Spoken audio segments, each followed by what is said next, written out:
Welcome to the VW Polo GTi.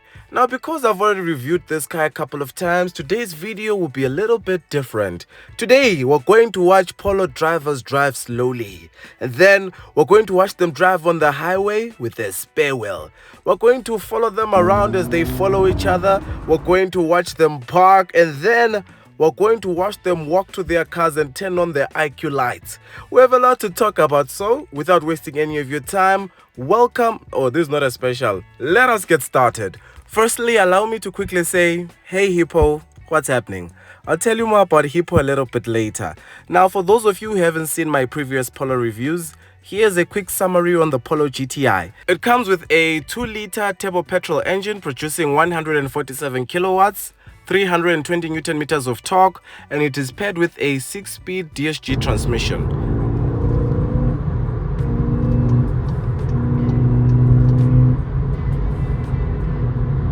One thing I'll say about the Polo GTi, it's quick. The only thing missing for me is that aggression. When you're changing gears, the pops, the exhaust, it's become too refined, too grown up, too mature. Yes, you'll be moving quick. Yes, it's fun to drive around, but yeah, there's something missing there. But let's get on with our review. The idea behind this video was to meet up with different Polo drivers, starting with Sosa. So Sosa is currently driving the blue Polo GTi, and for those of you who are new to the channel, I refer to all Polo GTIs as Boiti. So to your left is blue Boiti, to your right is just Boiti. That's the original Boiti. So anyway, after dramatically parking our Polo GTIs, we decided to compare the differences between our two cars. They're more or less the same, except mine still has the slidey buttons, and his has the proper buttons. Yeah. And this. Oh yeah, he also has keyless entry. Start. And me now I still have to have my key in there. This is an optional extra, guys. Let me show you something else that I think you don't have. Let's see. I'll just be sure. You don't have that, right? No. Hey, your car is spec, bruh. So me now just have sensors. Wait. So when you open it, does it pop open? Yeah. Yeah, there it is. Yeah, so mine doesn't do that, guys. But I do have a sunroof. That's the important thing. I have the mags. At this point, I was really just trying to console myself. Megs and the sunroof, really. See how many buttons? Yeah. One, two, three. Something is missing. 4. Yeah. So that's 1, 2, 3. Something is missing. 4. 1, 2, 3, 4, 5. Wait, so yours has that thing where The you can park park thing. itself?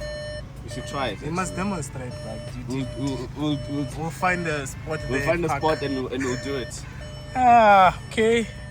Yeah, no, my car is missing a lot of things. But I have the Beat sound system. Oh, I don't have that. Yeah. But to be honest with you, you're better off with the normal sound system. I don't see what that Beat sound system is doing. You have adaptive cruise. No, just normal cruise control. Actually, I have adaptive. Is yours adaptive? Yeah. You have the better Polo, man. Well done, bruh. Now, if you've been sitting there waiting for the Polo GTi to get cheaper, it's not. It's only getting more expensive.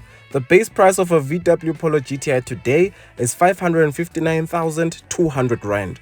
Mine is fitted with options of around 45,450 Rand, which means it comes in at 604,650 Rand.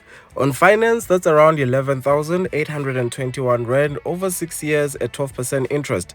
A full tank of petrol will cost you 952 Rand, and as a Polo GTi driver, you're going to need insurance. So I went on to Hippo, got 10 different quotes from different insurers, and the best one I got was around 2,300 Rand. And if you'd like to get a quote for your own car, be sure to visit Hippo. I'll leave a link in the description and pin a comment in the comment section below. So with all that said, my total cost of ownership comes to 15,073 Rand. Now, despite its price, people still love Polos. Whether it's the Polo GTi or the standard Polo, it still remains very popular. And you might be wondering why. Before I answer that question, this car comes with a 3-year, 45,000 kilometer service plan and a 3-year, 120,000 kilometer warranty. Now listen to this. That's as much of a Vorpa as you're going to get from the Polo GTi. Unless you do something like this guy. You see, this GTI belongs to Angel Dust. The main difference between his GTI and my GTI is this. Ah yes, there's something very suspicious about his exhaust, but I like it. That's how a GTI should sound. As I mentioned in the intro, the whole idea behind this video was to meet up with other Polo drivers. So that's exactly what I did. This was the perfect opportunity for me to gain insight into the behavior of Polo drivers. Why do they do what they do? Why do they drive the way they do? Why did they buy Polos in the first place? So to understand the Polo driver, I had to become a Polo driver. I had to follow them around, see what they do on an average day, and what you're about to see might come as no surprise to you. For one, I noticed Polo drivers just like driving for the sake of driving. We kept on going from one place to the other, just following each other around, not sure what exactly the plan was, but I was determined to find out. So eventually we got to this place. And when we arrived, we didn't have a code, so the security guard told us, please park on the side while you sort your stuff out, and that's exactly what we did. At this point I was wondering, is this really what Polo drivers do on weekends? They just visit friends and not tell them they're coming? We'll find out. Oh, by the way, if you're wondering who that is Angel Dust. He recently started a YouTube channel, guys, so please go show him some support. Let's get him to 1,000 subs. And if you've been wondering about the third Polo, it's actually a Polo R-Line. It belongs to Peace, who also started a YouTube channel recently. At this point, we've seen 4 VW Polos, and all 4 drivers are YouTubers. Is it a coincidence? I don't know, but what I can ask you right now is to check out Peace's channel. Please subscribe.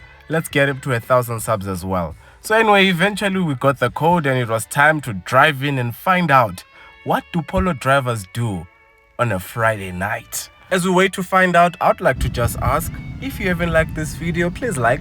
If you still haven't subscribed, please subscribe. Support local YouTube, guys. It's the right thing to do. We are still on the road to 120,000 subs, so please share this video on your WhatsApp status, on your Twitter, on your Instagram. Let them know there's a Mr. How Much on YouTube. And yes, one thing I really love about the VW Polo are those IQ Matrix headlights. Proper stuff. And now that we had finally arrived, yo, that looks nice. Those rear lights, proper stuff. Anyway, as I was saying, now that we had arrived, I was eager to find out, what do Polo drivers do when they arrive where they are going? What do they talk about? Let's find out. 43, 44, 45. There was this other day you 48. 48? To my surprise, we spent all day driving around to come here and talk about the weather. These guys were talking about the weather.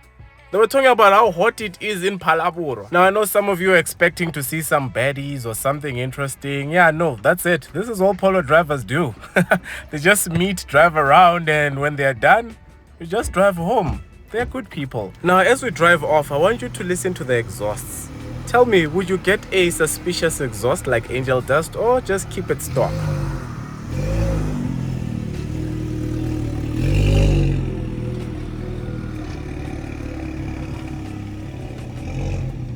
To be honest, the sound of a suspicious exhaust is very tempting. Now, earlier when I asked the question, why do people keep buying Polos despite the price? The answer to that is very simple. People love VW. People think VWs are cool. Even as a VW driver, you feel cool. And for that very simple, basic reason, people keep buying Polos. It's as easy as that. There are better cars out there. There are cheaper cars out there, but they keep on coming back to this brand because we grew up with VW. It's just part of the culture. But with that said, they really need to take it easy on the price increases because over 600,000 for a Polo GTi is a lot of money. And that brings us to the end of our Polo GTi review. So from me to you, thank you so much for watching. Until the next one, take care. So then, let's talk about the interior quality of your Polo GTi. Mostly plastic. A bit better here, it's a bit soft, but yeah, for the most part, everything is just plastic. But one thing they got right, the steering wheel. This is a proper steering wheel. Nice, comfortable, leather wrapped. This touch sensitive steering wheel is only available on earlier models. Newer models now come with physical buttons. But because of all these plastics, you will hear a couple of rattles, so make sure to keep the music on. Now my car is not fitted with the keyless entry, so I have to physically put the key in there.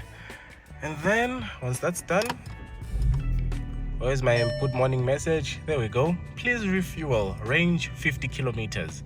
To me, as a Polo GTi driver, that means what? Still have about 80 to 90 kilometers of driving before I can top up.